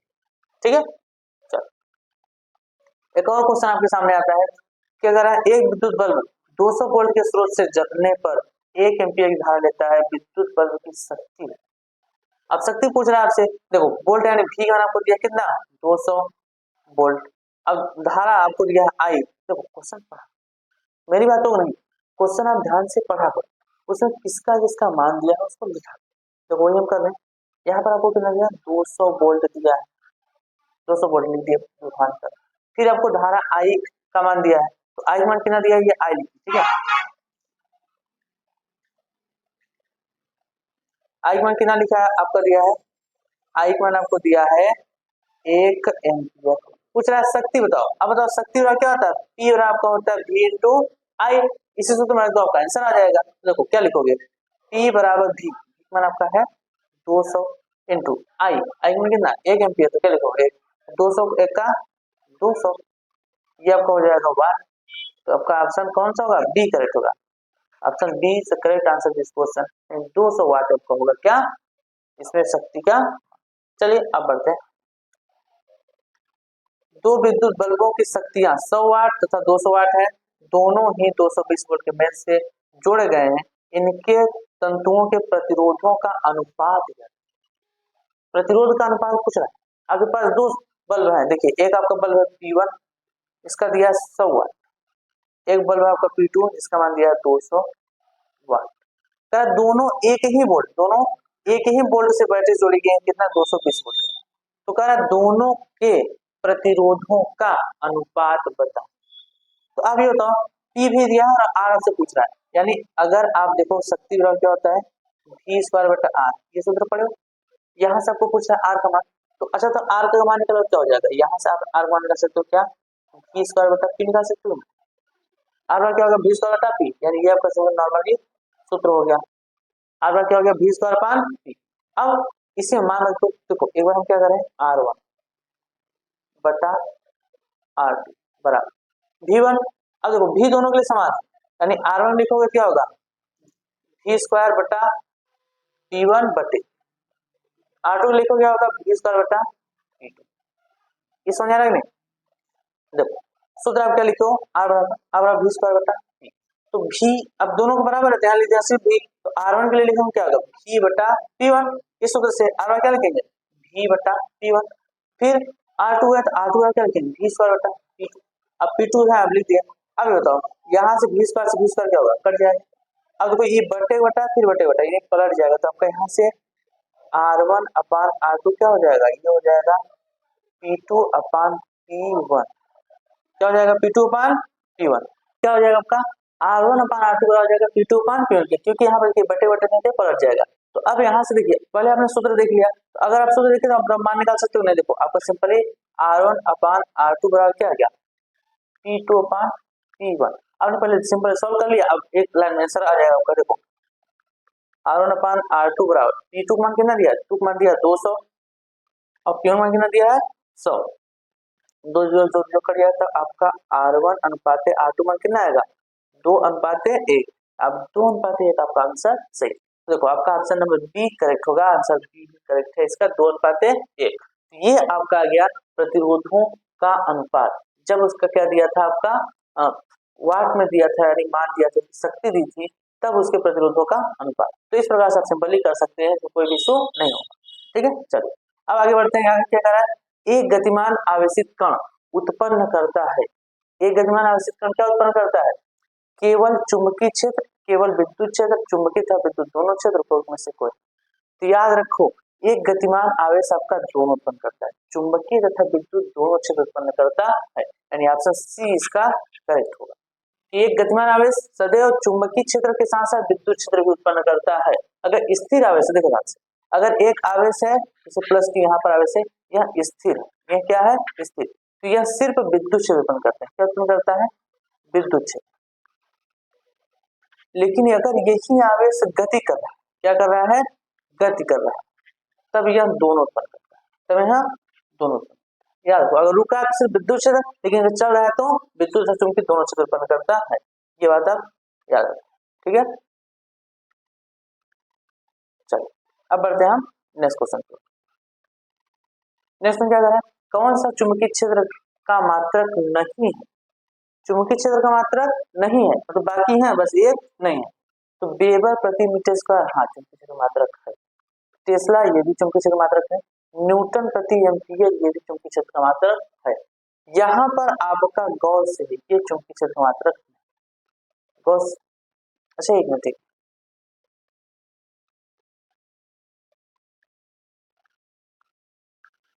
देखो वेबर प्रति मीटर स्क्वायर आपका क्या है चुंबकीय क्षेत्र का मात्रक है। गॉस गॉस भी चुंबकीय क्षेत्र मात्रक है। ये आपका देखिए ये आपका सीजीएस मात्रक, सीजीएस मात्रक है, टेस्ला एसआई मात्रक, या वेबर प्रति मीटर स्क्वायर ये भी आपका एसआई मात्रक ही होता है। और गॉस क्या होता है सीजीएस मात्रक होता है। न्यूटन एम्पियर यह चुंबकीय क्षेत्र का मात्रक है। चुंबकीय क्षेत्र का मात्रक आपका न्यूटन एम्पियर नहीं होता। यही आपका ऑप्शन सही हो जाएगा। ठीक है, चलो अब बढ़ते हैं, देख लेते हैं। आप लगभग क्वेश्चन खत्म हो गए हैं, एक दो और क्वेश्चन है। जैसे यहाँ पर देखिए फैराडे ने और देखिए ये क्या कहा है, यहाँ कहा गया है कि विद्युत धारा के कारण, देखिए ये क्वेश्चन इन्हें लिखा दे रहे हैं। आपका क्वेश्चन क्या है, विद्युत धारा के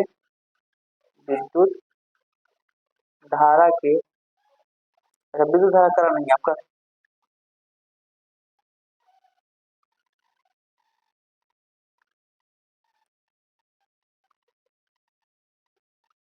देखिए ये है कि आपका सिंपली क्वेश्चन इसमें क्या कहा था, आपका क्वेश्चन ये है कि चुंबकीय क्षेत्र के कारण विद्युत धारा को उत्पन्न करना किसने खोजा था। यानी कि चुंबक में भी इसका सारांश क्या है कि चुंबक में, इसमें चुंबक में विद्युत धारा उत्पन्न करने का गुण होता है। ये किसने बताया था? तो आपका देखिए ये बताया था ऑर्स्टेड। किसने बताया था? ऑर्स्टेड ने। ऑप्शन बी करेक्ट होगा आपका। ऑर्स्टेड ने से बताया था, देखो बताया ऑर्स्टेड ने था। प्रायोगिक रूप से किसने किया था? प्रायोगिक रूप से आपका फैराडे ने किया। तो प्रायोगिक रूप से फैराडे ने किया था, अब बताया किसने था? ऑर्स्टेड। ठीक है, दोनों बात। चलो अब बढ़ते हैं आगे। चुंबकीय क्षेत्र की दिशा किस नियम द्वारा ज्ञात की जा सकती है? अगर चुंबकीय क्षेत्र की आपको दिशा ज्ञात करना किस नियम से ज्ञात कर सकते हैं? तो दाएं हाथ के अंगूठे के नियम से, कि फ्लेमिंग के बाएं हाथ के नियम से, एम्पियर के तैरने के नियम से, दाएं हाथ के हथेली के नियम से। तो अगर चुंबकीय क्षेत्र की दिशा को ज्ञात करना है तो सिंपली आप दाएं हाथ के अंगूठे के नियम से चुंबकीय क्षेत्र की दिशा ज्ञात कर सकते हैं। किसके नियम से? दाएं हाथ के अंगूठे के नियम से चुंबकीय क्षेत्र की दिशा ज्ञात कर सकते हैं। ठीक है, ये आपके क्वेश्चन थे जो, अब आपके क्वेश्चन आगे नहीं है, यानी इतने क्वेश्चन थे जो आपने किया आज। ये आपके फिजिक्स पूरा कंप्लीट हो गया। इसमें कोई भी टॉपिक नहीं छूटा है, किसी भी चैप्टर का कोई भी टॉपिक नहीं छूटा है। पूरा हमने स्टार्टिंग से प्रकाश से स्टार्ट किया, विद्युत के अंतिम तक, विद्युत चुंबकीय प्रेरण तक एक एक चीज को पढ़ा और उन सभी के जो भी एमसीक्यू बन सकते थे, जो भी मल्टीपल चॉइस क्वेश्चन बन सकते हैं उनको देखा, और साथ में और क्या बनने वाले हैं या क्या बन सकते हैं इनको भी हमने देख लिया। और इसमें आपको पीवाईक्यू पूरा कंप्लीट। तो ये आपने जो 50 प्लस क्वेश्चन किया, इसमें आपको मैक्सिमम क्वेश्चन ऐसे थे जिनसे और क्वेश्चन पूछे जा सकते थे, हमने उसको भी डिस्कस कर लिया। मतलब अब इसके बाद और इससे ज्यादा क्वेश्चन नहीं पूछा। यानी ये आपके लिए जो आज आपने पढ़ा, ये आपके लिए सफिशिएंट है। अब इस आपको एमसीक्यू करने की कोई जरूरत नहीं, आप अपना सिंपल सा रिवीजन कीजिए और जो भी आपका है लॉन्ग टाइप उसको देख लीजिए और कोई दिक्कत नहीं। ठीक है, तो अगर चैनल पर नए हैं तो चैनल को सब्सक्राइब जरूर कीजिएगा, अपने दोस्तों में शेयर करिए ताकि अच्छे से कर सकें। और इसी प्रकार की वीडियो इस चैनल पर बनते रहते हैं जो आपके बोर्ड एग्जाम को बहुत ज्यादा आसानी बनाएंगे, ताकि आप बोर्ड एग्जाम में जाने में आपको ऐसा कुछ ना लगे कि आपने ये चीज नहीं किया या चीज नहीं देखी। ठीक है, चलिए मिलते हैं फिर नेक्स्ट वीडियो में, तब तक के लिए पढ़ते रहिए, स्वस्थ रहिए, मस्त।